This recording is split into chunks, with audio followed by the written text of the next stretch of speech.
Bring the kids, bring grandma and grandpa, heck, bring everyone, and come to the Misquamicut Fallfest in Westerly September 15th, 16th, and 17th at Misquamicut State Beach. You'll find an array of great food trucks, arts and craft vendors, games, rides, and a Ferris wheel. Friday night, internet sensations the Jay Creek Cloggers will perform, as well as Ambrosia with special guest John Ford Coley. Saturday night, it's Matt McAnally, 10-time CMA Music Award winner. It's an endless summer at Misquamicut Beach with Fallfest. Misquamicut.org. Hello, everybody, and welcome back to the Fall Fest preview. I can't believe it's already Fall Fest time. The endless summer in Misquamicut is officially here, and I am really excited. We have an incredible lineup of musicians for this Fall Fest, Friday night, Saturday night, and Sunday afternoon. Could not get better. And on Friday night, it is headlined by Ambrosia with special guest John Ford Coley. And John Ford Coley is not only Ambrosia's special guest on Friday night, but he is my special guest right now. John, how are you? I'm good. How you doing? I'm always better when I'm talking to you. Cool. You are no stranger to Misquamicut Beach. No, as a matter of fact, I love to say Misquamicut. That's Misquamicut. It's cool. It's a cool thing to say. I was messing with guys in Ambrosia over that. I think that that's the reason why so many people like coming back, because they just really enjoy saying the name. Yeah. Well, it's been funny because, again, the guys didn't know how to say it. The agent didn't know how to say it. And I go, hey, it's easy, man. Just follow my lead. How many times is this now in Misquamicut for you? Gosh, man, it's got to be at least 10 because we've played the Tunes on the Dunes a number of years. I played one year at the drive-in a couple of years ago, and then I just recently played Tunes on the Dunes back in June or July, I think. Yeah, you are here constantly, and we love it. We hope that you consider this a home away from home area, because we absolutely love having you. What is your favorite thing about coming here other than the Dunkin' Donuts? I love the quiet. I mean, it's fun walking up and down the boardwalk, kind of a deal, seeing what's open after I play because the whole town seems to shut down. So I have to get everything pretty much before I head out. Yeah. We have a really awesome lineup of musicians. Talk about your history with Ambrosia. I've been playing with Ambrosia since about 2000. We played first time in the Philippines, in Manila. We've been playing together ever since. So that's been about 22 years, 23 years now. Wow. And, we played a lot of different venues. I played with them about 2 weeks ago with Al Stewart and Walter Egan. I think Elliot Lurie was on that.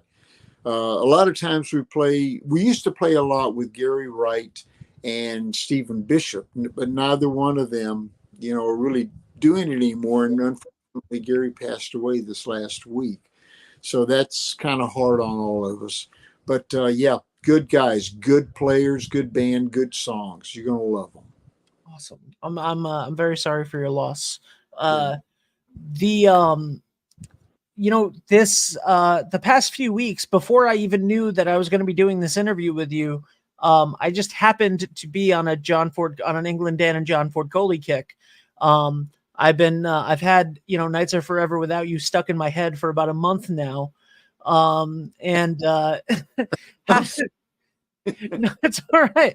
I was, that's, those songs are timeless, and to not only just have like a couple, but to have several, to have like a full, catalog of songs that people love and remember and want to hear you sing every time you go out. What does that mean to you?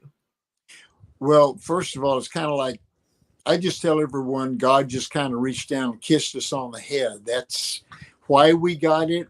Beats the heck out of me. There's people out there that are very talented, actually can play me under the table.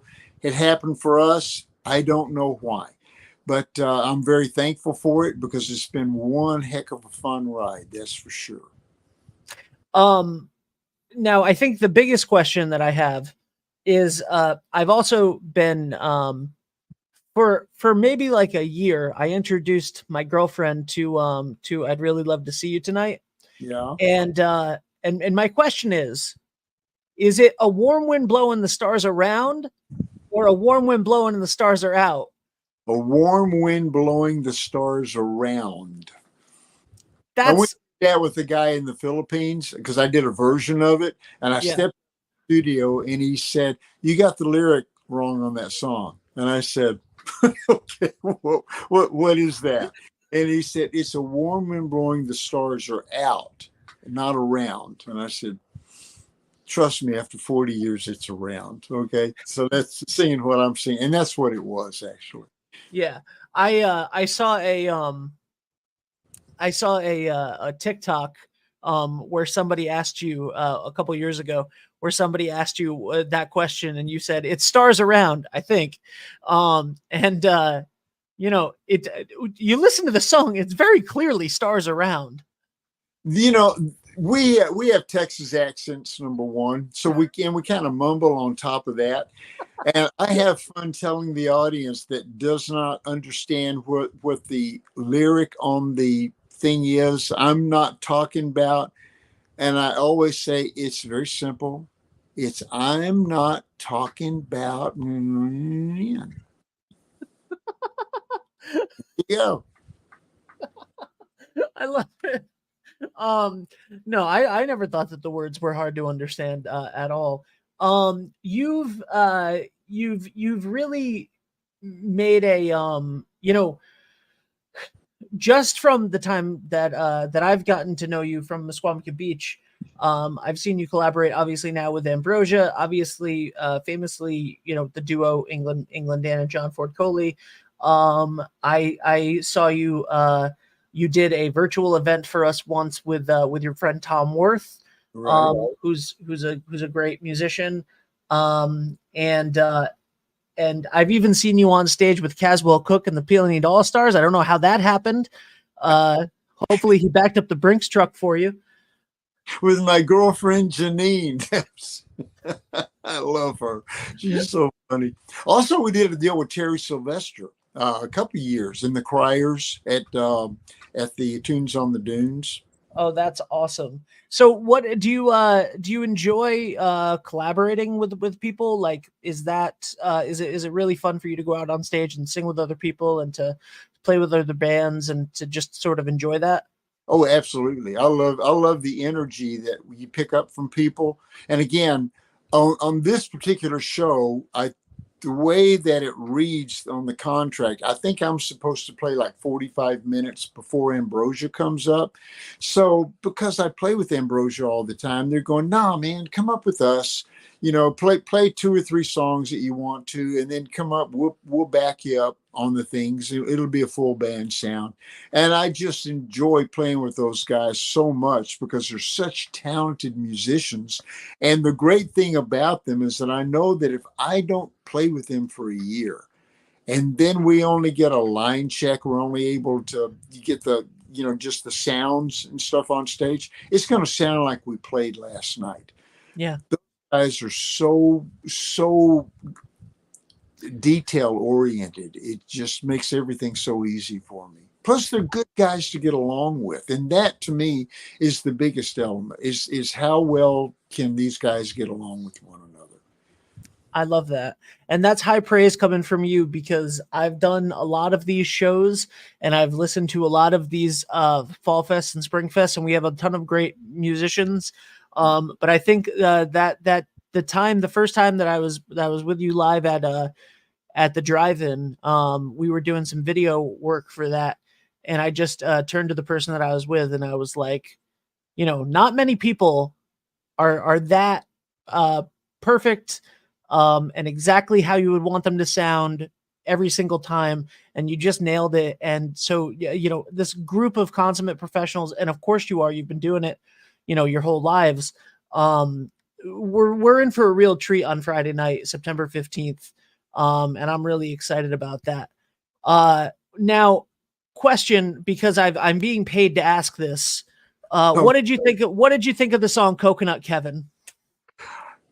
I listened to it one time, and I'd have to play it again to remember it.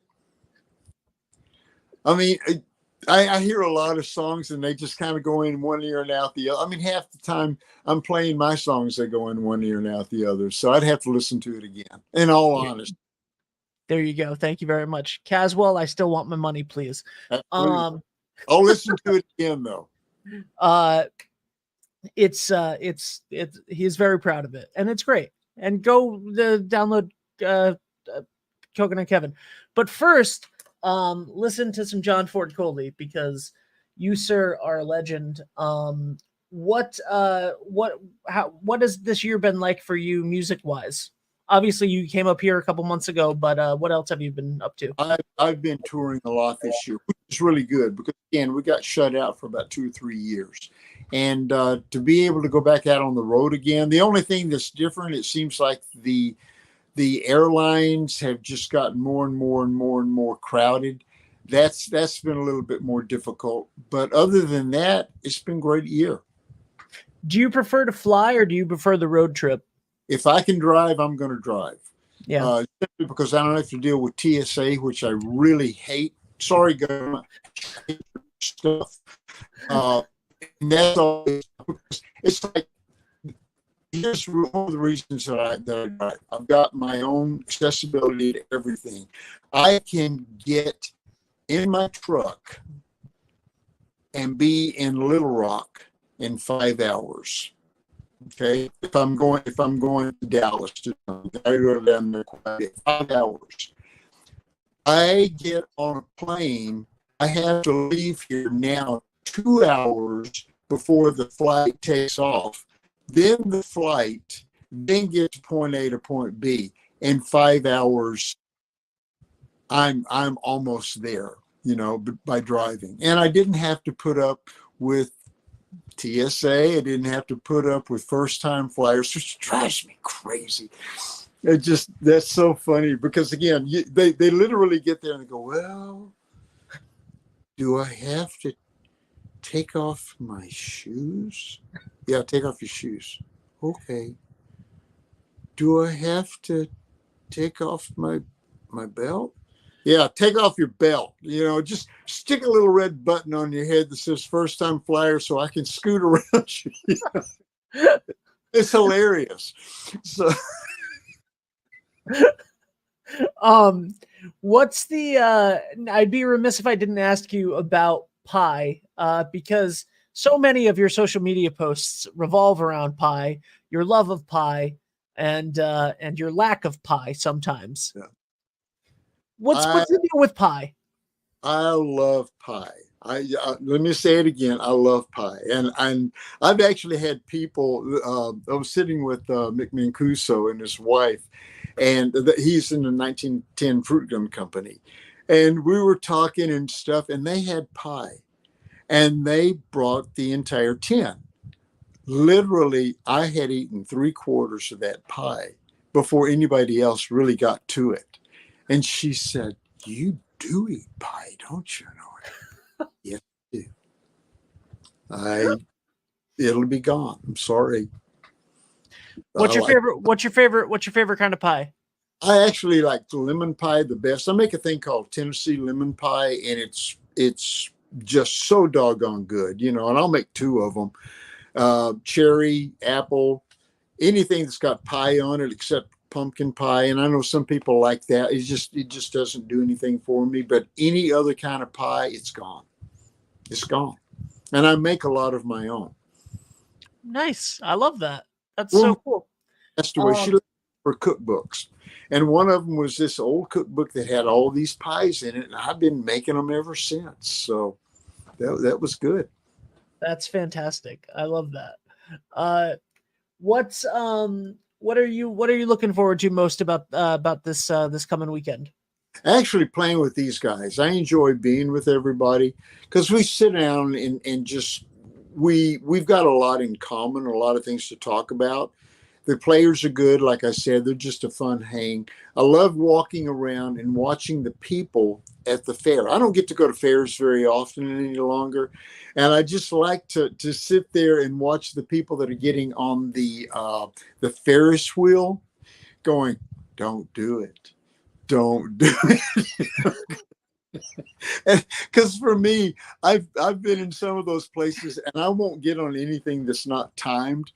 But I don't have a real love for heights anyway. I can never be, somebody that jumps out of an airplane. And I'm just sitting watching these guys going, idiot, don't do it, because you're going to get stuck at the top. And so that's just kind of my joke. But you know what the thing is really cool about fairs is I love fair food. The hot dogs, the corn dogs, the what do they call them? Not fritters, something like. Anyway, I love getting into the carny food.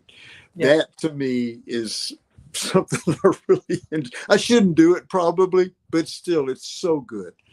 Well, you're going to enjoy it because we have a full food truck rodeo, and there'll be a ton of options there for you to indulge in some of your favorite fair foods. Well,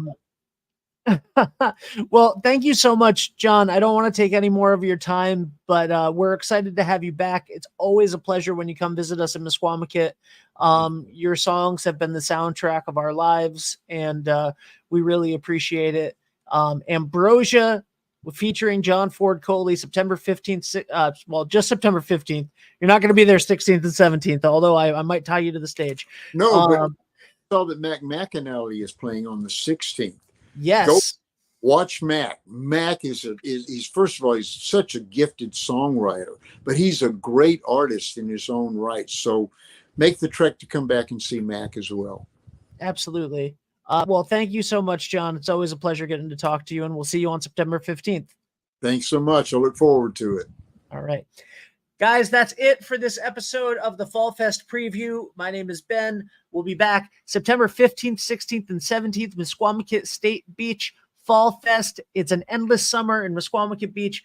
Get your tickets today. Click the link. Go to misquamicutfestival.org. Bye for now. Bring the kids, bring Grandma and Grandpa, heck, bring everyone, and come to the Misquamicut Fallfest in Westerly September 15th, 16th, and 17th at Misquamicut State Beach. You'll find an array of great food trucks, arts and craft vendors, games, rides, and a Ferris wheel. Friday night, internet sensations the Jay Creek Cloggers will perform, as well as Ambrosia with special guest John Ford Coley. Saturday night, it's Matt McAnally, 10-time CMA Music Award winner. It's an endless summer at Misquamicut Beach with Fallfest. Misquamicut.org.